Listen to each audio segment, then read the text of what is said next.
Blake, it's always good to be back talking with you. I feel like I start out every episode the exact same way, so I'll come up with a new intro. We've got our intro. Exciting time. I think we mentioned on some previous episodes that my brother has been, he has a working studio in Birmingham where we live, and it's kind of a multimedia space, does a lot of screen printing, videography, photography, live events, the whole shebang. And the building that they have, which I want to say, correct me if I'm wrong, is maybe like 2,400 square feet, whatever the space is. Zach's actually in the next room working right now while we're recording this episode. They've just outgrown it. And so they started searching around and told me that they've really been started looking about a year ago. Just kind of looking around, keeping their eyes open for any new properties that might fit the bill as far as what they need in a facility. Kind of an independent, standalone building because they do a lot of like music-related things, and obviously you don't want to be in like a shopping center where you're taking off your neighbors and stuff. And so that's where you come in. At some point, it finally clicked in my head, and I'm like, well, have we even thought about reaching out to Blake? Man, let's talk to him and see what he thinks. And so I know you and Zach have met a couple of times and maybe even gone and looked at a few places. But yeah, that's pretty cool. And I'd like to kind of, not having been there, I know it'd be great to get Zach on, my brother, to kind of talk about the business and what all they do. I'm paraphrasing because they have a lot going on. But moral of the story, they need a new space. And you're kind of encouraging us to go in the direction of maybe buying versus just leasing another building. So yeah, tell me about that. Yeah. What all have y'all been up to? Yeah, absolutely. So it really just happened this week. So I think it'll be fun to follow this journey as we go through the progress of that. But really, it's broken down to what are the goals, right? So we need more space, and then what for? So we've got a music venue, we've got a print shop, recording studio, and some of those things can't happen at the same time. And so looking at a space that could fit that bill from a layout and size standpoint, and then also location and price, right? So can we find something that fits that? On market, so far the answer has been no. And so that's where I think we kind of come in and say, okay, how can we find some stuff off market, which is a lot of how the commercial space works. So tell me about that. So it's probably why we didn't really talk about this before, because my day-to-day as a realtor is in the residential world. Side, yeah.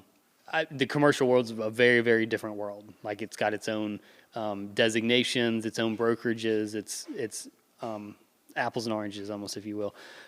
But I don't spend every single day in it like a lot of commercial brokers do. And so there's some value that they could add that I can't.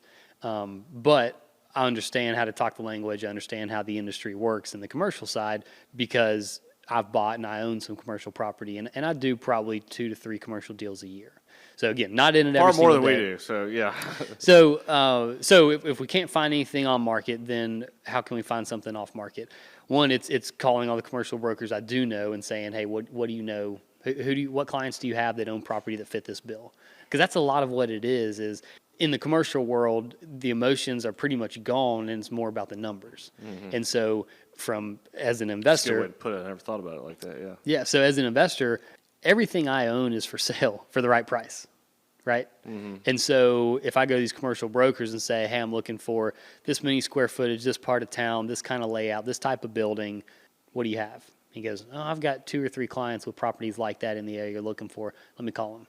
And then it's, would you consider an offer? Yes? Okay. That's all I need to know. And he comes back to me. Yeah, they'd be interested in selling, bring me something. And then it's on us to do some homework to say, here's what we think the value is based off the information you've given us. And that's how a lot of those deals are worked out. Especially, just kind of a side note, but multifamily and commercial world, if there's a tenant in that building already, the owner doesn't want to advertise that it's for sale, because that could mess up the tenant in some form or fashion, right? Okay, yeah. And so a lot of times it's quote unquote advertised, but not advertised, just kind of word of mouth and inside the brokerage world. Inside that world. Yep. Yeah. So that's one thing that we're doing. And then another thing is finding stuff that either is unrepresented or is not for sale, just knocking on some doors, right? and making phone calls, or finding some land that says, hey, this land is the size and location we want. Could we build it? And that's something that we've talked about as well. So a lot of different opportunities, and opened up his mind from, here's our budget. We're just going to lease a space. We've got X amount of dollars per month to rent it, to saying, well, what if you had that same amount of money working for you towards a mortgage? A mortgage, yeah.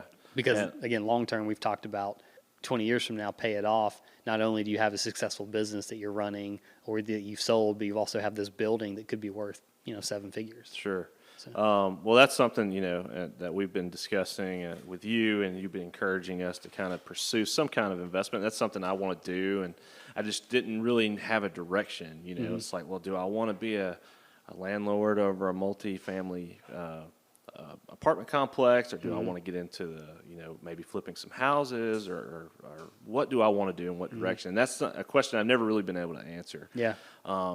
But I know I want to invest in something. And so Zach, in his talks with you, he's called me a couple of times and be like, yeah, Blake's pushing me to, I think purchasing is the right idea. Would you want to go in with me on a deal? Yeah. Whether or not his business partner, who's also a part of this endeavor, joins us or not, I know me and Zach are all in. We want to do something, and this may be a cool avenue to pursue. It's like, well, let's get into the commercial real estate. Like you said, buy a building, grow your business. Probably one day I'll be working for my brother, so I can see myself being kind of part of that. Like I said, business for him is just ramped up, so I'm usually spending, at least one day a week over here helping him anyways. So, maybe down the road once we can expand, that may be a new career path for me. Yeah. But yeah, it's exciting. You mentioned knocking on the doors. Zach kind of called. Blake said, if I see a property I like, just go in the front door and ask if it's for sale, and who do I need to talk to?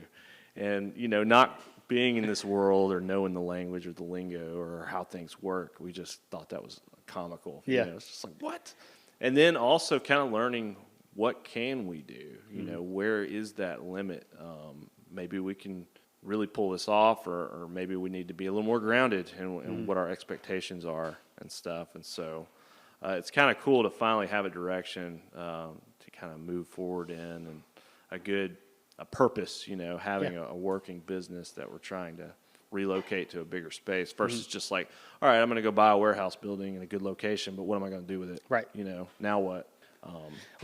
So we've talked about how to get started in real estate, but the first place to start is what's the plan, the goal, Yeah, figure out what you want, but with the bank, right? So you got to know what you can afford. And so that's the homework that you and your brother have, is going to a bank. And I gave him a good banker contact to call, but just say, based off this business, what type of loan could we be approved for? And not letting that be kind of a guideline, but not a bottleneck, in the sense of, if the business can support more from a cash flow standpoint, more than you're approved for, you can go to the private sector. So like, let's say I'm a hard money lender that invests in companies, right? Y'all are approved. You need $1 million. You're approved for $600,000, and the business, from a valuation standpoint and all the money that it produces, justifies $1.5 million. Then, as an investor, I may come in, see opportunity, and say, "Hey, you need to cover a gap of $400,000. Structured the correct way, I'm interested in being that gap funding for you." Right? And so it all comes down to really the valuation of the business, how stable it is, the cash flow, and the potential profit of what it can do going forward, that will take the risk off of that lender or the bank. Yeah. So the bank doesn't want risk. So they're going to Well, I don't want risk either. Right? Yeah. But taking risk gives you potential reward. Yeah. And so that's just something that we'll go through as we look at property and talk about numbers on how to value that, of saying, all right, what's worst case? Let's say you've got a super down 6 months of all the things that y'all do here. Are you still going to be able to cover the mortgage note? Are you still going to be able to do X, Y, and Z? And then if the answer is no, you can say, well, what's your risk tolerance for that no? Right. So it's just going through that exercise. It's the same thing we do as an investor. If I go buy a rental house, what's my risk tolerance to still be able to pay that monthly mortgage if it's vacant for 4 months? Yeah. And that's where diversification with either different businesses or multiple properties helps dilute that. And so like right now, we've got 40-something units. We've got maybe 5 or 6 that are offline at any given time or vacant at any given time, and we're quote-unquote losing money on, but the portfolio as a whole is still positive. Yeah, yeah. And so it's that concept is, if the recording studio is not bringing in any money because that business dropped, can the screen printing business float that and cover that gap? Or can if that's down, and so I like the diversification that y'all are running in this space because it gives you that same concept of different pillars of income, which helps diversify your risk. For anyone listening that's familiar with, we're kind of in the Avondale neighborhood of downtown Birmingham here in Alabama. I know property value in this particular area has really grown over the past decade. A lot of investment in this area, especially in kind of the hub downtown next to like Avondale Brewery and all that stuff, which we're right up the street from. That was one of my biggest, when they first started talking about, hey, we were kind of outgrowing the space. We want to buy the building from the owner, but the owner's like, no, I'm sitting on a golden egg. I'm golden goose. I'm not selling the building. So that's kind of out the window. And then they started coming to the realization that like we've just simply outgrown space. We've got to move. If we want the business to grow, then we've got to get into a bigger place. And I was just like, man, that's just such a bummer. You guys are in such a good location, and especially for me because I just live right down the street. So it's easy for me to pop over. But yeah, just values in this area, and I think Zach said that you guys looked at a place that's also kind of in Avondale, more Crestwood, I guess, is right on that line. But it was a pretty dilapidated building. But I was still surprised at the price they're asking for that place, and I'm like, whoa, man, that is just wild. I guess that's just kind of what I expect to hear, at least in this area, for what buildings might be. And so trying to broaden our horizons, like, okay, let's look at some other places too, in case, maybe Irondale would be a better fit, or maybe we could get more bang for our buck there. And so, yeah, I don't know. It's very intimidating, especially with us just kind of find some of the websites and stuff that we found. They're escaping me now, but just like kind of like the Trulia of the commercial world. There's a few sites out there. Yeah. And Crexy is one. But, man, it was a little discouraging, just looking around. Yeah. And I think another building that we were kind of interested in, maybe explain this to me a little bit. You said it was, or Zach texted me and said, no, this building's probably no-go because it's under litigation right now. And I'm like, well, what the heck does that mean? And is that a common thing? It's hard to say if it's common or not. Probably not, but I mean, there's a lawsuit over it in some form or fashion.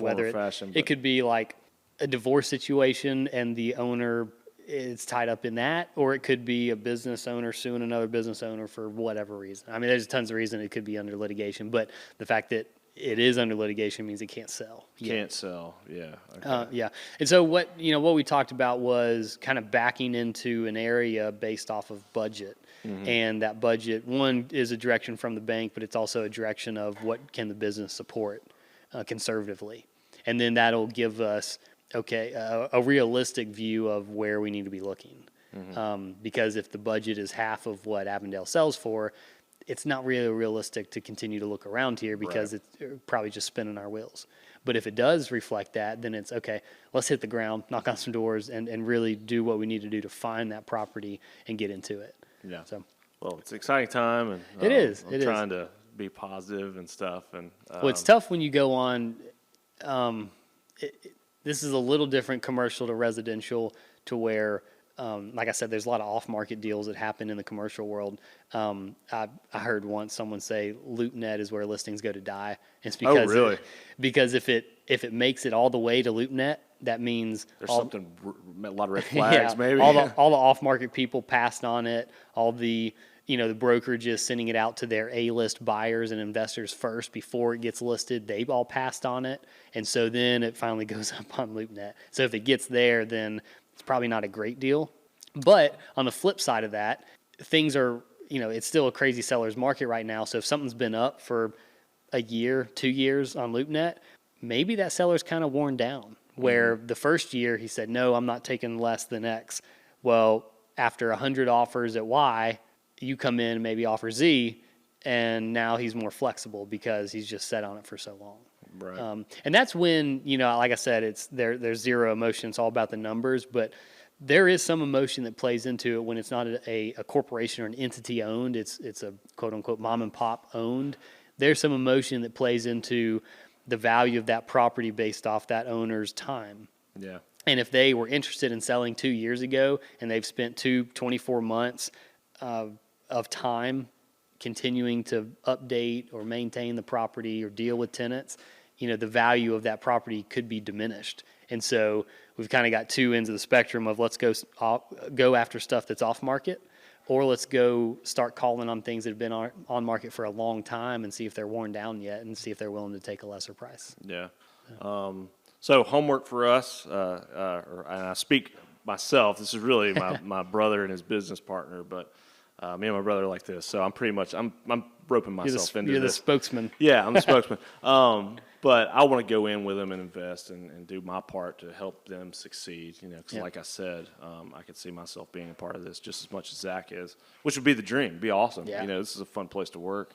It beats my regular 9 to 5. So, and then not only that, but like you said, investing in our first property, and even if the business moves on to bigger and better things, still having that property in our portfolio that we could then lease out or do anything else with. So I'm excited. So it sounds like we need to kind of get a better understanding of where our budget truly is, so that we can decide where to look and not waste our time looking in areas that aren't going to be very beneficial. Anything else that we could be doing? So starting with the budget is number one, but also one thing we talked about was if we found space, because he mentioned he had looked at before y'all engaged me a space 10,000 plus square feet, which is more than he indicated he needs, or if there's a space that we develop, building out to where you can sublet or lease additional space to just another business and subsidize some of that income. If he needs 8,000 square feet and we find a place that's 12,000 and 4,000 it to TurboTax or whoever, right? Then that can offset your basically debt to income. Yeah. And so that may be another play we look at as we go into this. Just creative ways to maybe make a space work. Yeah. And again, what that does is diversify your risk, because if this business is down, well, you're still floated by someone else's business coming in. Sure. So. Sounds awesome. Sounds great. Yeah, I in just theory, hope we it's can great. make the deal work. And And I know these things don't usually happen quickly. So excited going forward and kind of finally beginning our journey.